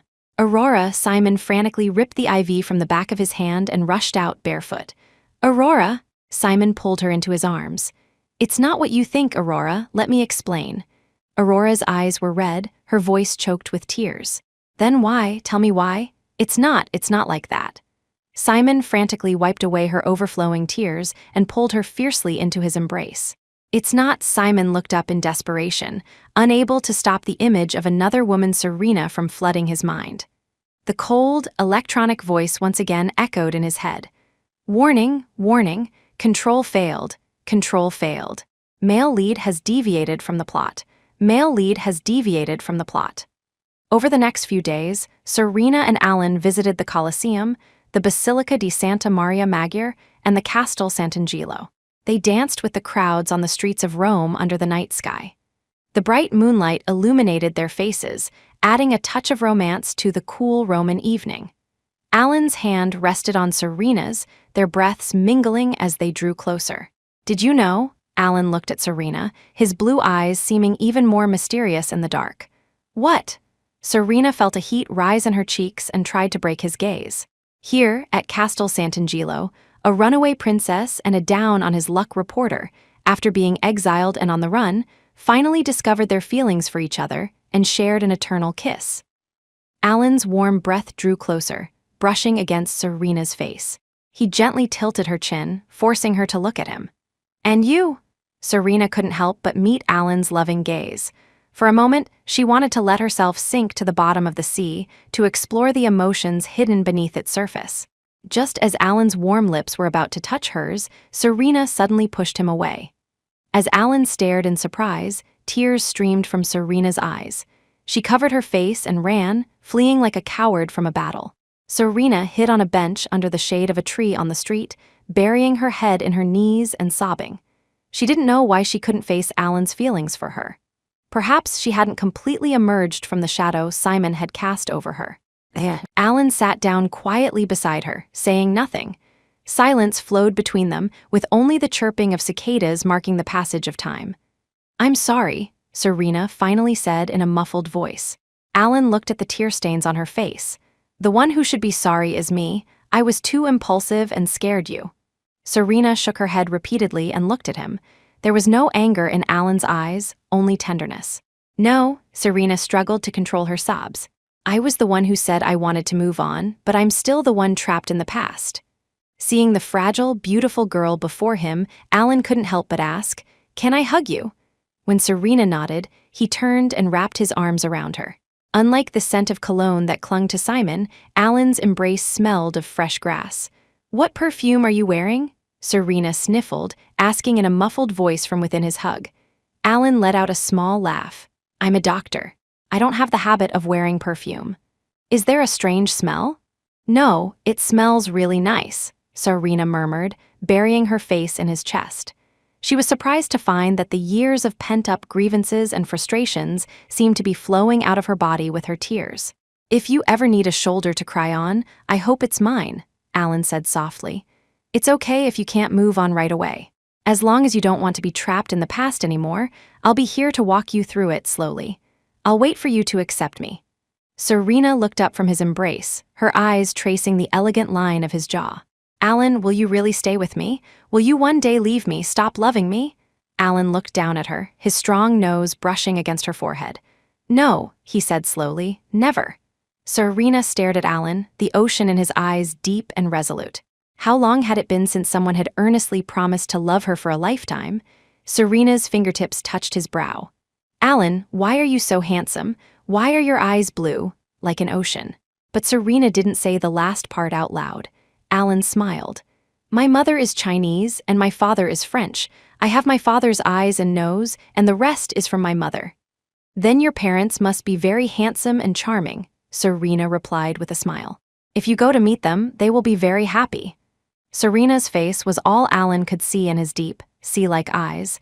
Heat rose in her cheeks again, and she quickly got up from his embrace. "You're French, you don't understand. In China, only couples who have pledged their lives to each other go to meet the parents." Alan looked at her pouting face and smiled gently. "I'm not a native Frenchman. I grew up in China until I was 15, and then my family moved to France." He turned her by the shoulders to face him, looking steadily into her eyes. "So, I know what meeting the parents means." Serena stared blankly at the man before her, her face flushing crimson. "Alan, that's not playing fair." Aurora pushed Simon out of the hospital. The silence between them was heavy. Ever since the day he had accidentally called out Serena's name, their relationship had fallen into an awkward state. At first, Aurora cried incessantly, and no matter how much Simon apologized, she wouldn't forgive him. Then, the atmosphere between them often turned icy, silent glances and nothing more. Aurora pushed Simon back to the villa. As soon as he entered, Simon's heart ached again. The little dog named Fluffy and the smiling Serena were no longer here. What hurt him even more was that he was the one who had ordered Fluffy to be killed, and he was the one who had driven Serena away. "Simon," Aurora suddenly said. "Simon, what are you thinking about?" Her tone was surprisingly cold. Simon shook his head and turned to smile at her. "Nothing, I just haven't been back in a while. I'm feeling a bit nostalgic." "Is that so?" Aurora's expression softened. She helped Simon slowly up the stairs and settled him onto the bed in the master bedroom. The room's decor was completely new. Aurora had brought in some of her favorite wooden furniture and office supplies. Simon's gaze shifted to the flowers on the vanity. So Aurora, just like Serena, also liked to keep a vase of fresh flowers on her vanity. Simon closed his eyes in pain. He was finding it increasingly difficult to stop thinking about Serena. As if a dam had suddenly broken, guilt and longing for Serena flooded out of him. Every time he thought about what he had done to Serena, his heart felt like it was being sliced by a knife. Simon took out his phone and contacted his assistant. Find out which country Serena Hayes emigrated to and where she is now. The assistant on the other end of the line was slightly surprised. "Miss Serena Hayes?" Simon was silent for a moment before replying, "Yes." He hung up the phone and supported himself on the edge of the bed to stand up. Simon walked to the vanity and pulled open a drawer. This was where Serena had kept all the love letters she had written to him. He had once threatened to make her throw them away or burn them, but she could never bring herself to do it. "Simon, don't you want to see?" "Not at all." Simon had coldly cut off her plea and walked away. Now, the drawer held Aurora's notebooks and some accessories. Simon closed the drawer with a bitter smile. He then walked to the closet and gently opened the doors. The closet, once sparsely filled with his few suits, was now hung with dresses of a style completely different from Serena's. He suddenly missed the suits Serena had designed for him. She had always used the best fabrics and the most comfortable designs, arranging them meticulously in the closet by color. But he had never worn a single one. The image of him tearing up the design sketches flashed in Simon's mind. How heartbroken she must have been. Simon recalled Serena's pale, bitter smile at that moment, and an excruciating pain pierced his heart. One by one, his past actions replayed in his mind, and Simon knelt on the floor in agony. Back then, it was as if he had been controlled by something, madly in love with Aurora and cruelly mistreating Serena. Serena had offered him her heart, only for him to throw it on the ground and trample on it. "Serena, I'm sorry. Serena, I'm so sorry." His phone suddenly rang. Simon answered the call. "Mr. Spencer, we've tracked down Miss Hayes's whereabouts. The Hayes family has emigrated to Europe, including their company and all their domestic assets." Simon's heart tightened. The assistant continued. "Miss Hayes is currently on vacation in Rome. The photos taken by the private investigator have been sent to your phone." Simon hung up and opened the photos in the picture. Serena was smiling radiantly, holding hands with a man who appeared to be of mixed heritage. A huge wave of displeasure and pain washed over Simon. He clicked on the next photo. In the night, the man was dancing with Serena, their bodies close, looking very intimate. Simon's fingers whitened as he gripped his phone, quickly scrolling through the photos. The man walking with Serena, the man kissing her cheek, the man holding her tightly. Crash, the phone fell from Simon's hand and hit the floor. He let out a pained whimper. A pair of slippered feet suddenly appeared in front of him. Simon. Aurora picked up the phone and looked at the screen. Serena, it was all pictures of Serena, Simon? Aurora stared in disbelief at Simon, who was kneeling on the floor, whimpering. Have you fallen in love with Serena Hayes? Say something. Aurora knelt on the floor, shaking Simon and crying. Simon's lips moved, and after a long moment, he slowly replied. I've fallen in love with Serena. Serena and Alan set off for Cyprus. It was said to have the purest beaches, with clear water and fine sand, where the blue of the sky and sea blended into one, a beauty that was almost unreal. Serena and Alan walked hand in hand on the sacred ground of Cyprus, Aphrodite's rock. The blue of Alan's eyes mirrored the water, creating the most beautiful scenery in Serena's eyes. They say this is the birthplace of Aphrodite, the goddess of love and beauty, Alan said. If lovers come here to pray, the goddess will grant them an eternal, undying love. Serena looked into the distance at a rock formation that resembled the goddess, its shape still distinct despite the erosion from the waves. She couldn't help but believe Alan's words. But, is there really such a thing as eternal love? Alan watched her quietly. Perhaps it is because eternal love is so rare that people come to pray to the goddess for it. Serena, I can't promise you an eternal, undying love, but I hope that every moment of my feeling for you, right now, is sincere. The ocean in Alan's eyes seemed to hold a hidden turbulence. Perhaps all these moments of love, added up, become eternity. Serena looked into those eyes, which held a hidden love, and she wanted to let herself sink, to drown in the tenderness of this moment. Their breaths mingled, the warmth between their lips almost tangible. Alan's eyelashes trembled. Serena, will you push me away again? Just as their lips were about to touch, Serena Hayes, what are you doing? Hearing that familiar yet strange rebuke, Serena flinched, nearly falling into the sea. Fortunately, Alan caught her in time, wrapping his arms around her trembling body. Let her go. Simon grabbed Serena's wrist, trying to pull her to his side. His dark eyes were filled with rage. Simon couldn't put into words the emotion he felt seeing Serena about to kiss another man. You're the one who needs to let her go. Do you have any idea how much damage you've done to her? Alan's face was contorted with anger, his handsome brows furrowed, his eyes threatening a storm. Hearing Alan's words, Simon's grip loosened. Seeing his chance, Alan quickly pulled Serena behind him. Simon's anger flared. My business with her is none of your business, outsider, and what are you? A temporary boyfriend. Or maybe not even a boyfriend at all. Simon's question caught Alan off guard. Although his heart was a whirlwind of emotions, he stood firm, shielding Serena. Simon sneered, do you even know about my relationship with her? She was in love with me for 15 years. You. Have you even known each other for 2 months? Alan lowered his head, his body trembling slightly. Simon, thinking Alan was backing down, took a step closer. If you know what's good for you, get out of the way. Alan finally exploded. He suddenly lashed out, landing a punch on Simon's jaw that caught him completely off guard, sending him stumbling back into the water. Let me remind you, Alan's eyes burned like fire, I was the European boxing champion for 3 consecutive years. That was before I was an adult, but it should be more than enough to deal with you. Alan's fist cut through the sea breeze, striking Simon's face hard. Simon tried to block, but his weakened body and the vast difference in skill made it impossible. Blood streamed down Simon's face. Alan shook the drops of blood from his hand and looked at Simon coldly. Serena loved you for 15 years. What did you give her? Pain, fear, trauma? What? Alan took Serena's hand and warned the man lying in the water, stay away from her. Their figures gradually receded into the distance. Simon lay helplessly in the sea, the salty water washing away the blood from his face and flooding his nose. He coughed and sat up, staring blankly into the distance. Why? He murmured helplessly. His body grew weaker, but the image of Serena in his mind became clearer. A torrent of emotion had broken through some restraint, compelling him to abandon Aurora and come here. When he saw the woman he had been thinking about day and night about to kiss Alan, he could no longer control himself. Could it be? Simon's hand touched his chest, where his heart was beating strongly. Could it be that the one he had always loved was Serena? Simon remembered the 2 strange electronic voices.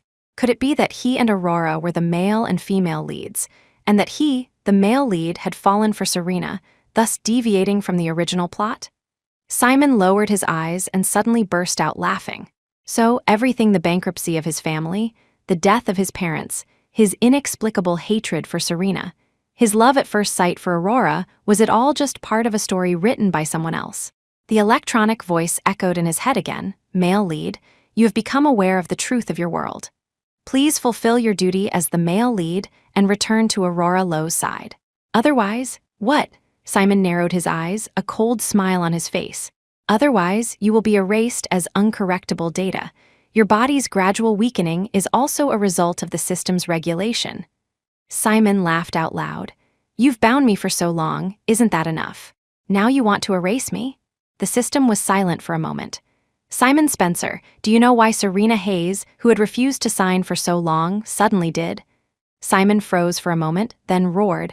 Why? The first person to realize the truth of this world was not you, but Serena Hayes. However, she didn't fully grasp the truth like you did. Her obsession with you was so strong that she refused to let go, causing a deviation in the plot. The system continued to explain.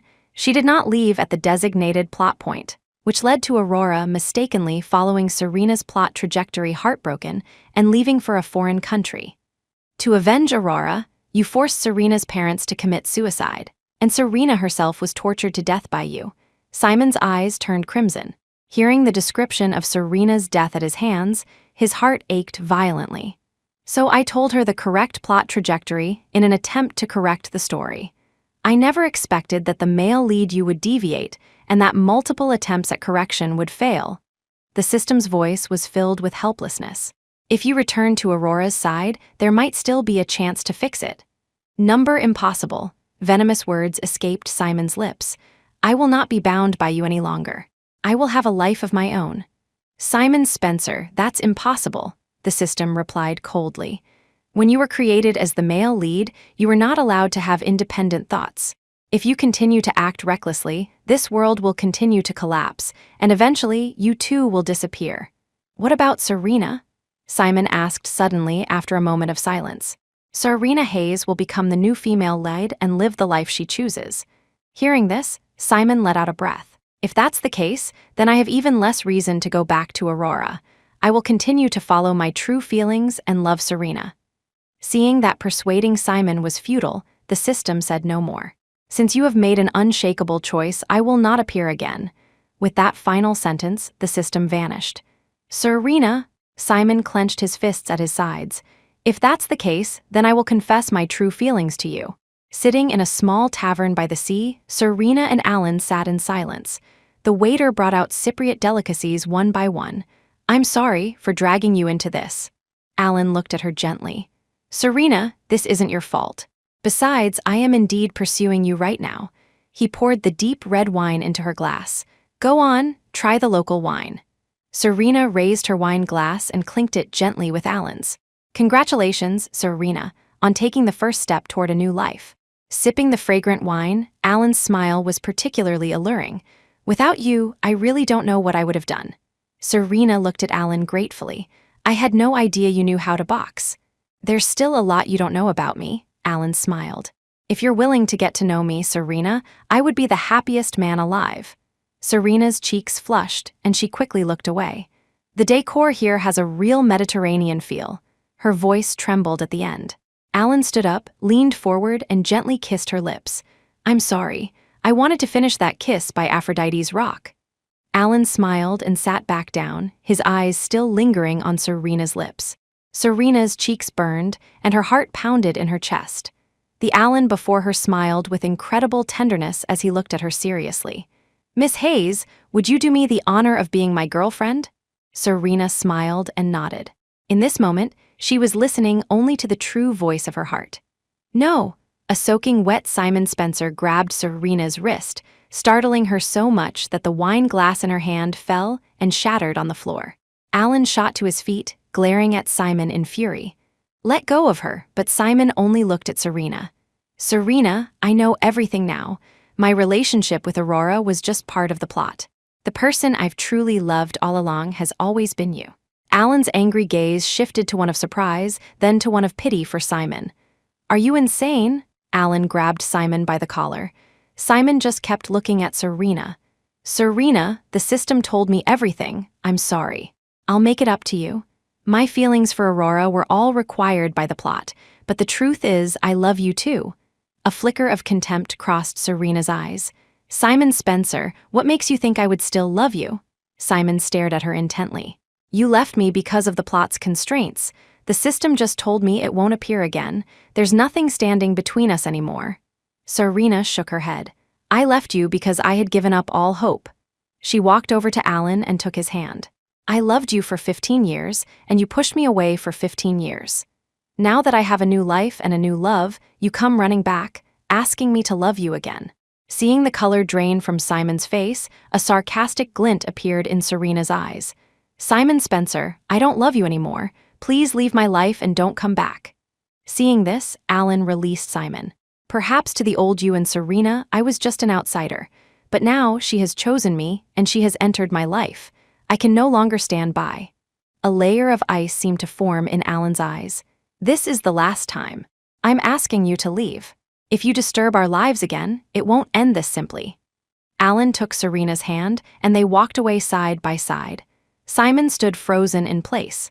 The warmth of Serena's hand still lingered on his fingertips, but he could no longer reach her. So this was how she felt. When he had left her lying in a pool of blood to carry Aurora away, this was the pain in her heart. Simon slowly sank to his knees. Shards of glass dug into his flesh, and blood began to flow. As if feeling no pain, he just muttered to himself. Even if what I did wasn't from my own heart, the harm it caused you was real. The tourists and waiters in the small tavern watched him in alarm. But no matter how the waiters tried to speak to him, Simon just stared blankly at the ground, lost in thought, not saying a word. Serena, our next stop is Spain, Alan said, stopping. But I'm afraid you're no longer in the mood for travel. I'm sorry, Alan. Serena looked at him apologetically. I promised to spend the whole vacation with you. Alan smiled. Then, can I invite you to my home to spend the rest of the vacation with my family? He pulled Serena into his arms, nuzzling his chin against the top of her soft hair. Serena, don't apologize. None of this is your fault. Serena closed her eyes and buried her face in Alan's warm embrace, inhaling the faint scent of fresh grass. It's just, Alan paused, that guy. Does he have some kind of mental problem? All that talk about plots and systems. Serena laughed from within his embrace. Alan laughed too, the breeze rustling his hair. If that gentleman needs it, I can recommend a neurologist I know. Alan. Serena's fingertips touched his cheek. Alan lowered his head to meet her gaze. If the world we live in really is just a novel written by someone, and all the plot points are controlled by someone else, would you still love me? Serena's fingertips trembled slightly. Alan sensed her unease and covered her hand with his warm palm. He smiled and nuzzled her palm. I don't know if the world we live in is real or fake. The only thing I can be sure of is my heartbeat when I first saw you. Alan met Serena's gaze. When I saw you by the wishing fountain in Rome, I chose to walk toward you. When I saw you crying in the Grocca cafe, I chose to hug you. When I danced with you at Castel Sant'Angelo, I chose to confess my feelings to you. A gentle smile appeared in Alan's eyes. All of this, every step I took toward you, I am certain it all came from my own choice, my own heart. Alan moved Serena's hand to his chest, where his heart was beating steadily, thump, thump, as if to tell her none of this was fake. I don't care if the world is fake or if the plot is predetermined. The only thing I care about is my love for you, right now. Alan's face drew closer, his butterfly-like lashes brushing against her forehead. Their breaths mingled, the scent of fresh grass filling her mouth. He gently pecked at her lips, as light as a dragonfly skimming the water's surface.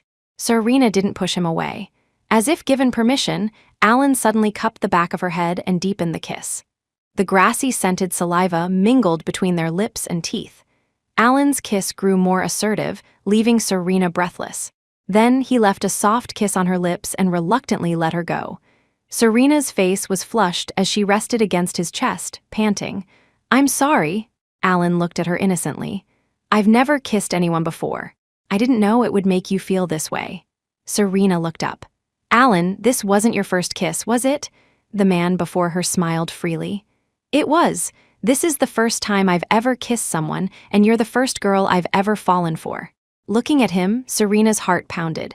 But thankfully, I managed to win over the first girl I ever fell for. Alan took her hand, a triumphant smile on his face. "So, girlfriend, can I invite you to my home to spend the rest of our vacation?" He winked at her, and after getting her consent, he laughed happily. Simon woke up on a hospital bed with a grim-faced Aurora beside him. Aurora Lowe, what are you doing here?"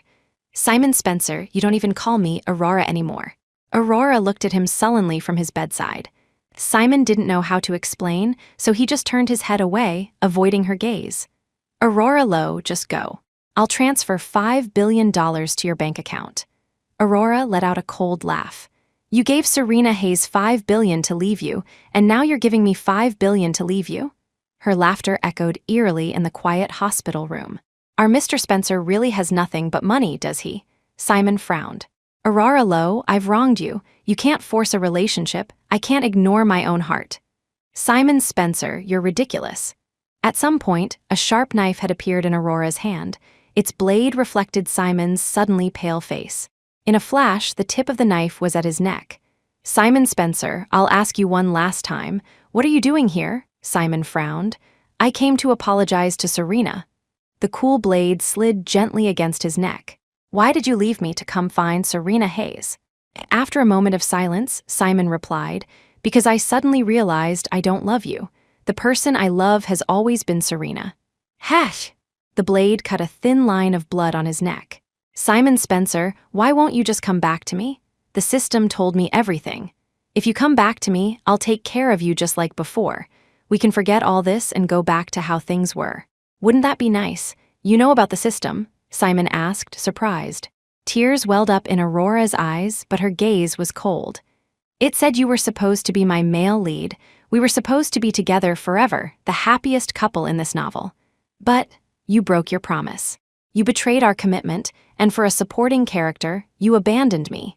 Hatred gathered in her eyes, and the tip of the knife pressed into his neck. Simon grabbed her wrist and violently threw her to the floor. The knife clattered to the ground with a harsh clang. "Aurora Lowe, you're insane," Simon roared, clutching the wound on his neck. Large drops of blood seeped through his fingers. Sitting on the floor, Aurora burst out laughing. "Simon Spencer, Serena suffered a damaged artery back then. I wonder if you'll be as lucky as she was and get rescued in time." Simon frantically pressed the call button by his bed. "Simon Spencer, do you know what I asked the system for before it left?" Seeing the panic on his face, Aurora smiled with satisfaction. "I asked for 30 minutes. I had the system cut off this room from all outside contact for 30 minutes. Looking at Aurora's crazed face, Simon scrambled backward in terror. "Aurora Lowe, I had no idea you were this kind of person." "Simon Spencer, what right do you have to say that about me? You could have chosen not to love me and love Serena instead, or you could have just followed the plot." Aurora continued. "But you kept me with you while pushing Serena away, and then you turn around and say you love Serena and abandon me." Blood continued to seep from his fingers, and Simon's consciousness grew fuzzy. "Simon Spencer, I want you to die in front of me." A pale, chilling smile spread across Aurora's face. "I want you to experience Serena's pain, my pain. A fickle, faithless man like you doesn't deserve a happy ending, much less the position of male lead." Aurora's face became a blur before him, and Simon collapsed to the floor. She picked up the knife, stepped over his body, and stabbed him again and again, pain. Simon's lips moved, and old memories unfolded before his eyes. A childhood Serena, a teenage Serena, stood before him, saying something. He tried to hear their words, to catch up to them, but he could never reach them. He seemed to trip over something and fell to the ground. The Serena from the past life, whom he had tortured to death, lay on the ground, her body still warm. She suddenly opened her eyes and slowly stood up. Her pale skin flaked off with her movements, and her milky white eyes stared straight at him. She stomped on him, a sharp knife appearing in her hand. "Simon Spencer, I don't love you anymore, I hate you." The phantom of Serena gradually merged with the figure of Aurora before him. They held knives, mercilessly stabbing the man on the floor. With a hate-filled cry, Aurora personally ended Simon Spencer's life. She collapsed in the pool of blood, her hand trembling as she slowly brought the knife to her own neck. She looked at the countdown on the wall 00:15. "Simon Spencer, I never want to love you again." Aurora looked up, tears streaming down her face. She had once had a dream. In that dream, she was a poor but resilient intern named Aurora Lowe. In that dream, she never met Simon Spencer. She had relied on her own talent and hard work to win the recognition of her superiors, rising through the ranks to become the company's youngest female CEO. Later, she met the love of her life and had a happy and fulfilling family. Surrounded by her children and grandchildren, she passed away peacefully, closing her eyes with a sense of gratitude. She slit her own throat and slowly collapsed to the floor. As her consciousness faded, Aurora murmured, "Goodbye, Simon Spencer. I, Aurora Lowe, am going to live my own life now." Alan and Serena returned to Paris. They stood before a magnificent and opulent villa. Vibrant roses bloomed in front of the house, making the multi-story mansion even more eye-catching. The villa door slowly opened, and a woman in a traditional Chinese kipao stepped out. Alan's mother, Yue, smiled and took Serena's hand. "We finally get to meet Serena. Our whole family has been so curious about the Serena Alan is always talking about. I'm so happy to finally see you today." Yue slipped a jade bracelet from her own wrist onto Serena's. "Now that I've seen you, I can't help but adore you myself." Come in," Yue said, eagerly pulling Serena inside. "Oh dear, the food is still on the stove." Yue laughed, suddenly slapping her forehead, and bustled away.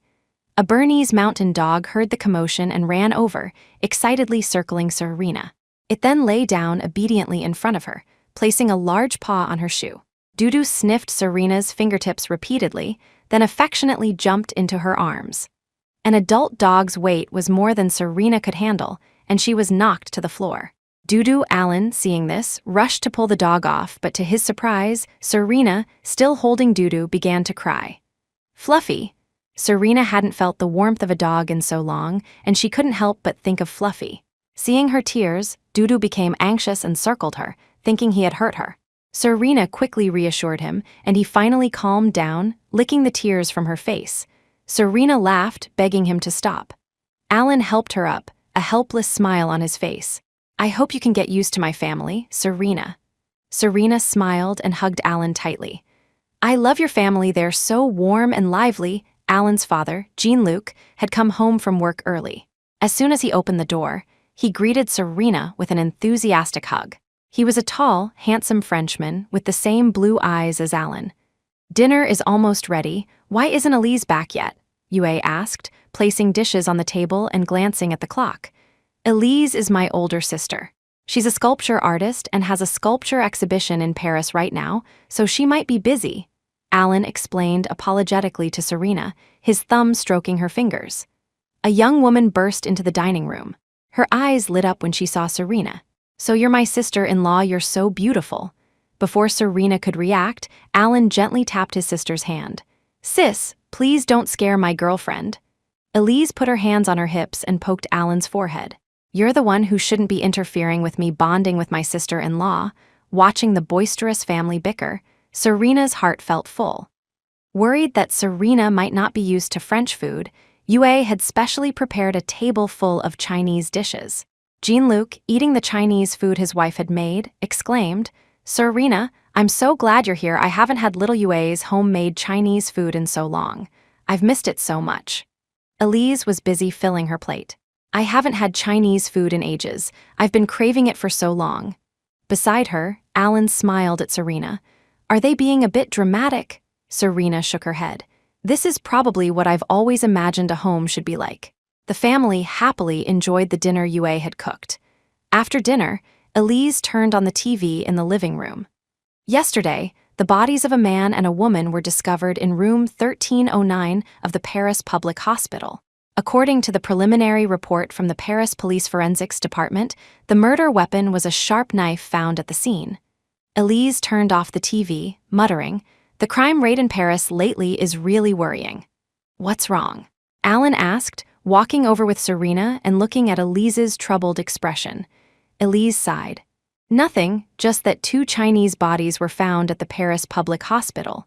Apparently, one was the president of a large corporation from their country. I think his surname was Spencer." Serena frowned. "A Chinese person with the surname Spencer?" Alan looked at her with concern. "Serena, is it someone you know?" Serena shook her head. "It's no one important anyway." Alan led Serena to his bedroom. Just as he was about to close the door, Elise's hand stopped him. "Serena, you can stay here tonight," she said with a grin. Yue also smiled at Serena. "We won't disturb you in Alan's private time." Serena's face grew hot. Alan quickly said, "Mom, sis, please stop teasing Serena." He ushered them out of his room. "You're being too much." Chinese parents are usually very reserved. Yue covered her mouth in surprise. "Oh, I'm sorry, Alan. This is the first time you've brought a girl home. We're all just so excited." Alan quickly shooed them away, along with his father and Dudu, who had come to join the fun. "Serena, I'm sorry you had to see that."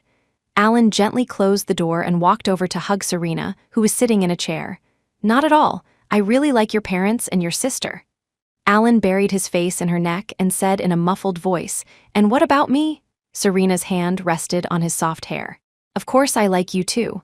Alan lifted her up and placed her on the bed. "Alan, Serena, I'm just so happy." Alan's eyes were filled with desire. The crashing waves longed to grab her ankles and pull her into the deep sea of love. He kissed her lips, their tongues meeting, stirring up the ocean's tide. Serena's hot fingertips traced a line down his partially clothed back, making him gasp. They were like a small boat tossing on the sea or two deep sea fish tightly entwined. They were swept into the depths by the relentless tide, falling together into a warm, damp, secret place. Afterward, Alan held Serena in his arms and whispered a French love song in her ear. The vibrant roses bloom, the little nightingale sings, "My love and I, stroll in this moonlight, never to be parted again." Serena closed her eyes in peace. She and Alan would never be parted again.